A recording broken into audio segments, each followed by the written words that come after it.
Section 17, assessing concavity with the second derivative. That's the title of the section. There is a lot more to this section. It's basically using the second derivative to do everything we can do with it. So not only are we assessing concavity, but we're also using that concavity at critical points to test whether things are minimums or maximums. And that's called the second derivative test, which is also assessed in this section. So just a real quick overview of what that means. If we have a graph that we know is always concave down, then we know that the critical point in the function where the derivative is 0 is going to be a maximum. If we have a graph that is concave up for an entire interval, we know the critical point is going to be a minimum.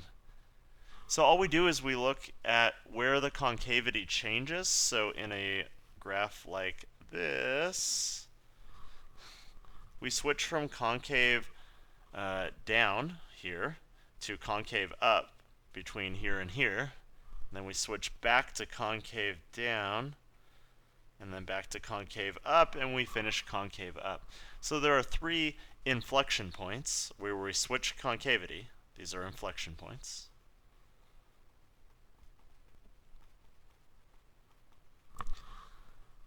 And those are the spots where our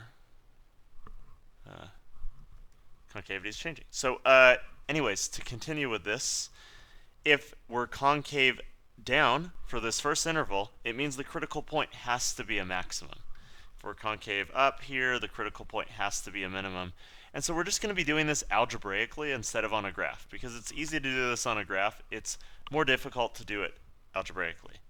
So inflection points, a quick detail about those is inflection points happen always when the second derivative is 0.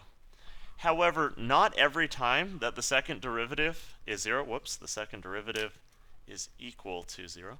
However, not every time the second derivative is equal to 0 do we have an inflection point. The easiest way to differentiate this is to look at a graph like y equals x to the 4th. In y equals x to the 4th, our first derivative is 4x cubed. Our second derivative is 12x squared. If we figured out where the second derivative is equal to 0, we get that 0 is equal to 12x squared, so x is equal to 0. However, we know from the graph of y equals x to the 4th that it's increasing on both sides, that that's actually a minimum. And so this, while the second derivative is 0, is not an inflection point. Where we do have an inflection point, an easy place that I use very frequently is at y equals x cubed. And with y equals x cubed, our first derivative is 3x squared. Our second derivative is 6x. X equals 0 is where we think an inflection point would be. And from the graph, that is an inflection point. We're concave down here. We're concave up here. It's also a saddle point or any of those other definition-y things. All right. Let's actually apply this to an example problem. So I erased the problem that was on my site, and we're just going to make up a new problem from scratch. Let's do 7x to the 5th minus 3x cubed. So let's look at what the problem is asking first.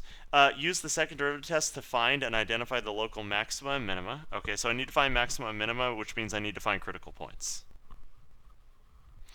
It says I only need to find the x values. Thank goodness. I don't need to plug it back in and find the y values.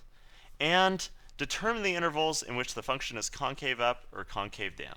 So I need to determine whether things are maxima or minima, and I need to also figure out where the graph is concave up and concave down. However, looking back down here, if I figure out where it's concave up and concave down and then just check to see where the critical points fall, that's the easiest way to tell whether it's a minimum or a maximum. So I'm probably just going to find the critical points, then find the concavity intervals, and then just figure out where the critical points fall and determine whether they're maximums or minimums.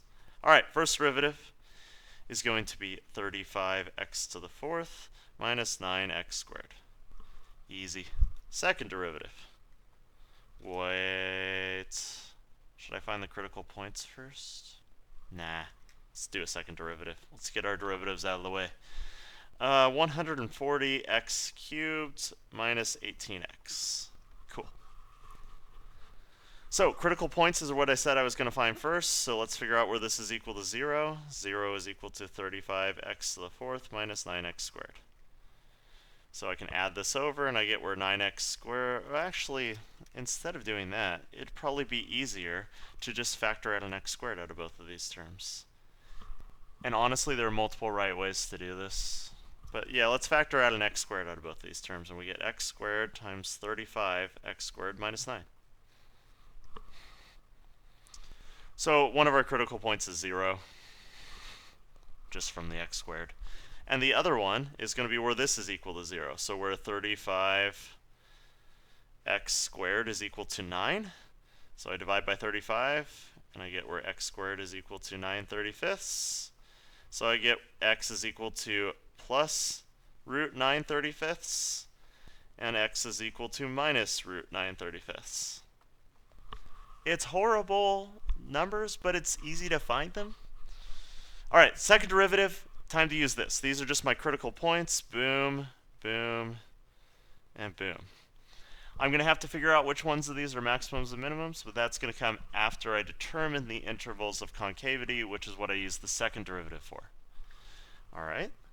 I'm going to set this equal to 0. I'm going to factor an x out, and I get 140x squared minus 18. Okay. Very obviously, it's 0. We have a spot where the second derivative is equal to 0. And then also where 140x squared is equal to 18. So x squared is equal to 18 over 140.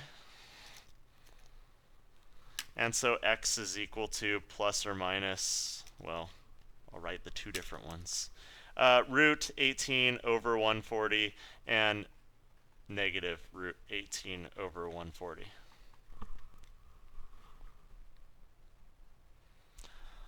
All right. We kind of need to figure out whether or not 0 is a inflection point or a minimum or maximum. But the way we're going to do that is by testing on either side. So we're going to do the whole test on either side thing. I like to use tables for this. So I know first that my values are negative root 18 over 140, 0, and positive root 18 over 140. So to test values on either side, I'm going to test negative 1. What's in between these? Well, negative root 18 over 140 is like 0.1-ish. So the square root of 0.1 is like 0.3. So I should just choose like negative 0.1. And then 0.1.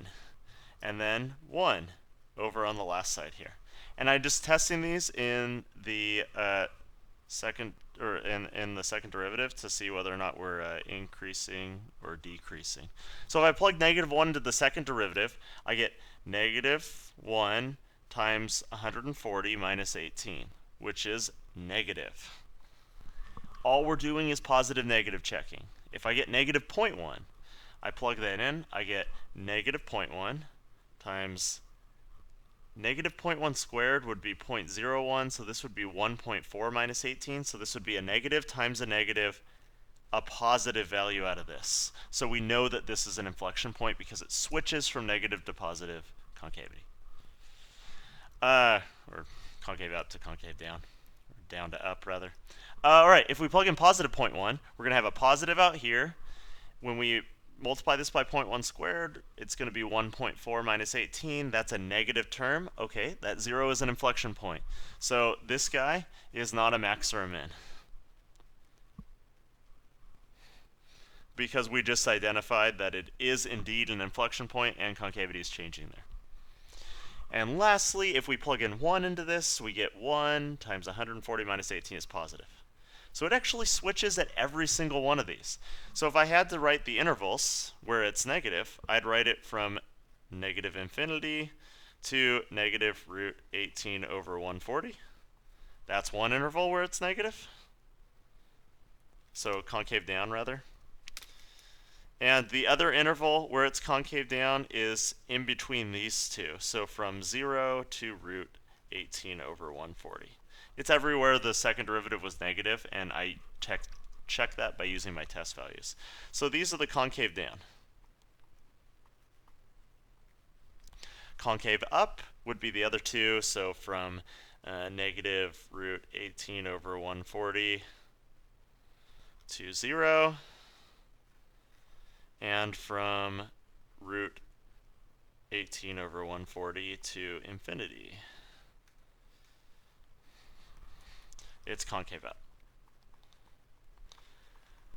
However, I'm not quite done yet. The last thing I need to do is test whether or not these guys are minimums or maximums. So I have to figure out where these fall in my intervals here. So root 9 over 35. Okay, 9 over 35 is like 0.2-ish. Very lazy approximation there. The square root of 0.2 is like 0.4-ish. So this is like 0.4 and negative 0.4. 0.4 would be greater than root 18 over 140, so that's concave up, so this would be a minimum. And this would be slightly less, like bigger negative number than negative root 18 over 140, so that's concave down, so that's a maximum. And we've now figured everything out. We have a local minimum at root 9 over 35. We have a local maximum at negative root 9 over 35. And we have our intervals of concavity down here at the bottom. And yes, that was a lot of work, but we did get a lot of information out of it, and we're ready to graph this if we wanted to. All right, that's it.